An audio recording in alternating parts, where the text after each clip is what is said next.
Hello friends, आज हम discuss करेंगे ब्लास्टोसिस्ट। आपने आईवीएफ सेंटर में सुना होगा डे 5 का एम्ब्रियो ट्रांसफर करेंगे, ब्लास्टोसिस्ट ट्रांसफर करेंगे। तो आज हम समझते हैं ब्लास्टोसिस्ट क्या होता है और इसके बारे में इतना स्ट्रेस क्यों दिया जाता है। देखिए, ब्लास्टोसिस्ट एक बॉल है सेल्स की, जिसमें करीबन 100 से लेकर 200 तक के सेल्स होते हैं और ये फर्टिलाइज्ड एग का डे 5 या डे 6 का स्टेज होता है। अब हमको ब्लास्टोसिस्ट और अच्छे समझने से पहले इसकी कंसेप्शन की फिजियोलॉजी समझना बहुत इंपॉर्टेंट है। देखिए, जब भी महिला ओवुलेट करती है, एक एग रिलीज होकर फैलोपियन ट्यूब में जाता है। उस समय जब कांटेक्ट होता है तो मिलियंस में स्पर्म यूट्रस में एंटर करते हैं और कोई भी एक स्पर्म उस एग को फर्टिलाइज करता है। जब एग फर्टिलाइज हो जाता है तो उसमें सेल डिवीजन स्टार्ट हो जाता है। वो सेल डिवीजन होता है 2 से 4 से 6 स्टेज सेल्स में कन्वर्ट होते जाते हैं। ये सारी प्रोसेस जो होती है वो फैलोपियन ट्यूब में ही चलती है।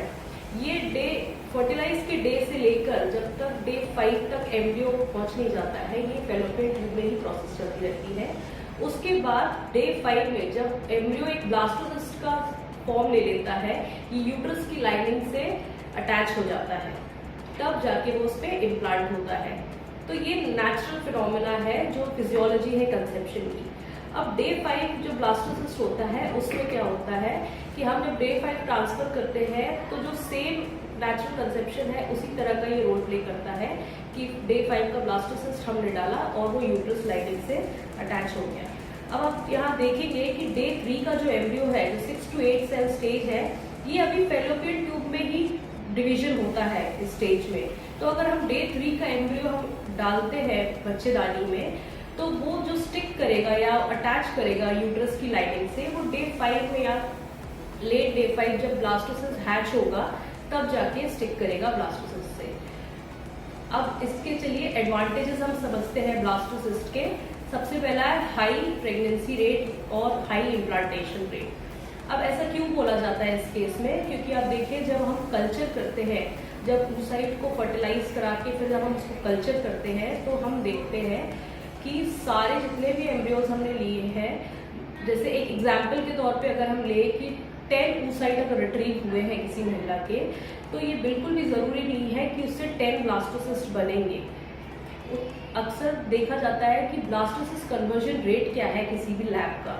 तो जो ब्लास्टोसिस्ट कन्वर्जन रेट होता है, जो एवरेज अगर आप मान के चलो तो इट इज 40 to 50%, कि अगर 10 oocyte हमारे रिट्रीव हुए हैं तो करीब 4 से 5 ब्लास्टोसिस्ट हमारे बनेंगे। अगर डे 3 में हमको 5 to 6 एम्ब्रियोज मिल रहे हैं जो 6 to 8 सेल्स के हैं, तो ऐसा जरूरी नहीं है कि ये सारे एम्ब्रियोज ब्लास्टोसिस्ट में कन्वर्ट होंगे। कुछ तो इसमें से अरेस्ट हो जाते हैं, कुछ ज्यादा फ्रैगमेंट हो जाते हैं और इसके बाद आती है मोरेला स्टेज, जिसको डे 4 बोलते हैं। कुछ उसमें चेंजेस आ जाते हैं। तो ऐसा बिल्कुल भी जरूरी नहीं है कि सारे के सारे डे 3 वाले एम्ब्रियोज ब्लास्टोसिस्ट में कन्वर्ट हो जाएंगे। एक एडवांटेज इसका ये भी है कि it reduces the risk of multiple pregnancy. देखिए, क्योंकि ये पूरा डे 5 तक जो एम्ब्रियो है वो कल्चर करके हुआ है, डे 3 में काफी एम्ब्रियो अरेस्ट हो जाते हैं, कुछ पूरे चले जाते हैं, तो जो हमको फाइनल जो एम्ब्रियो डे 5 में मिलते हैं, हम उनको कंसिडर करते हैं कि वो और कंपैरिजन में जो अरेस्ट हो गए हैं उनसे अच्छे हैं ये एम्ब्रियोज। और इसमें ग्रेडिंग होती है डे 5 में, जो मॉर्फोलॉजी के बेसिस पे जो हम ग्रेडिंग करते हैं, उसमें जो सबसे बेस्ट एम्ब्रियोज होते हैं वो हम फाइनली ट्रांसफर करते हैं।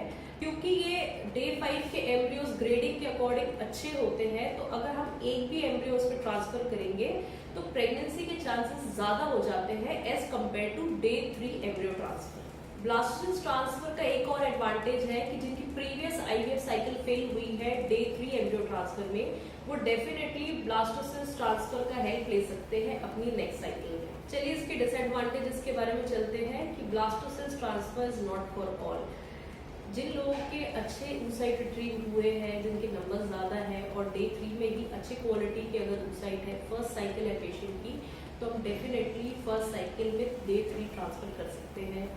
सेकेंडली कि it require a very good lab, क्योंकि QA QC लैब का मेंटेन होना चाहिए, रेगुलर बेसिस पे फिल्टर्स चेंज होना चाहिए और भी मल्टीपल फैक्टर्स हैं जो कि ब्लास्टोसिस्ट कल्चर में हेल्प करते हैं।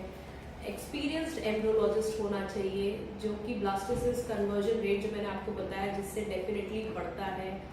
ब्लास्टोसिस्ट ट्रांसफर का एक बहुत बड़ा डिसएडवांटेज ये है कि अगर लेस नंबर ऑफ oocyte हमारे पास है, उससे ब्लास्टोसिस्ट कन्वर्ज लेस हुए, तो कई बार ऐसा भी होता है कि सारे एम्ब्रियो डे 3 में अरेस्ट हो जाते हैं और हमारे पास उस साइकिल में we land up into 0 blastocyst. तो ये बड़ा ही डिसहार्टनिंग होता है हमारे लिए भी और पेशेंट के लिए भी।